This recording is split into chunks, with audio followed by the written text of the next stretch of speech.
অবশেষে sensor certificate পেয়ে গেল দরদ। Hello friends, welcome back. আবার ফিরে আসলাম নতুন এক ভিডিও। আজ কথা বলবো সুপারস্টার শাকিব খানের প্যান ইন্ডিয়ান দরদ মুভি অবশেষে সেন্সার সার্টিফিকেট পেয়ে গেল। এমন সেন্সার বোর্ডের সদস্যরা দরদ থেকে কী বললো তা জানতে হলে ভিডিও শেষ পর্যন্ত থাকতে হবে। ভিডিওটি শুরু করার আগে আপনারা যারা যারা আমার চ্যানেল সাবস্ক্রাইব করেন চ্যানেল সাবস্ক্রাইব করবেন, কারণ আপনার একটা সাবস্ক্রাইব আমাকে পরবর্তী ভিডিও বানানোর জন্য আগ্রহীত করে। তো চলুন ভিডিওটি শুরু করা যাক। অনেক জল্পনা কল্পনার পর অবশেষে সুপারস্টার শাকিব খানের প্যান ইন্ডিয়ান দরদ মুভি সেন্সার পেয়ে গেল।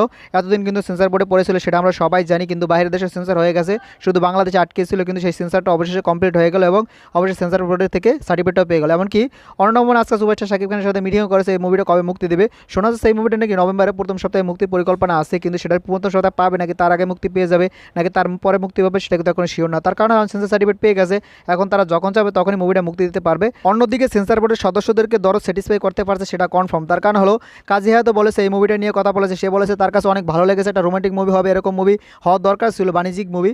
এরকম বাণিজ্যিক মুভি দেখে তারা ছেড়ে দিয়েছে, মানে কোনো কাট সিট তারা লাগায়নি, তারা মুভিটাকে সেন্সার সার্টিফিকেট দিয়ে দিয়েছে। কিজির খান সেও বলে দিয়েছে যে এই মুভিটা তার কাছে অনেক ভালো লাগছে, এটা বাণিজ্যিক মুভি হওয়া দরকার ছিল। সুপারস্টার শাকিব খান এর আগে এরকম অভিনয় করেন, সেরকম অভিনয় করেছে এই মুভিতে। এই মুভিতে তার একাধিক ক্যারেক্টার আছে, প্রত্যেকটা ক্যারেক্টার সে দুর্দান্ত অভিনয় করেছে। এবং সোনাল চৌহানের সম্পর্কেও সে বলে সোনাল চৌহান খুব সুন্দর একটা মিষ্টি মেয়ে, তার ছবি আমি প্রথম দেখেছি, দেখে আমার কাছে অনেক ভালো লাগছে, তার অভিনয় আমার কাছে দুর্দান্ত লেগেছে।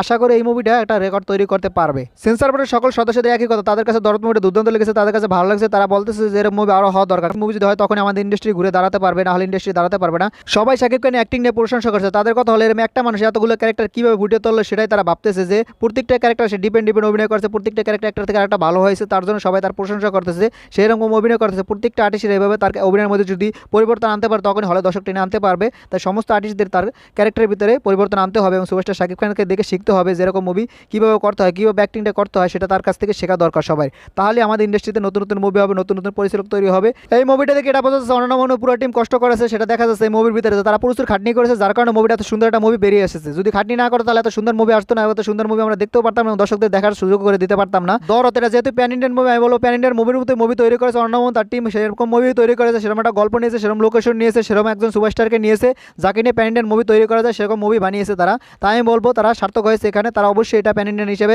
সাকসেস পাবে। সেন্সার বোর্ডের সদস্য তো দরদে প্রচুর প্রশংসা করছে, আপনাদের কি মনে হয় অবশ্যই আপনারা কমেন্টে জানিয়ে যান। ভিডিওটা যদি ভালো লাগে বেশি বেশি শেয়ার করেন যাতে সবাই ভিডিও দেখতে পারে। ভিডিও শেষ পর্যন্ত থাকার জন্য অসংখ্য ধন্যবাদ। টেল দেন টেক কেয়ার, দেখা হবে নেক্সট কোন ভিডিও, ততক্ষণ ভালো থাকুন, সুস্থ থাকুন, বাই বাই।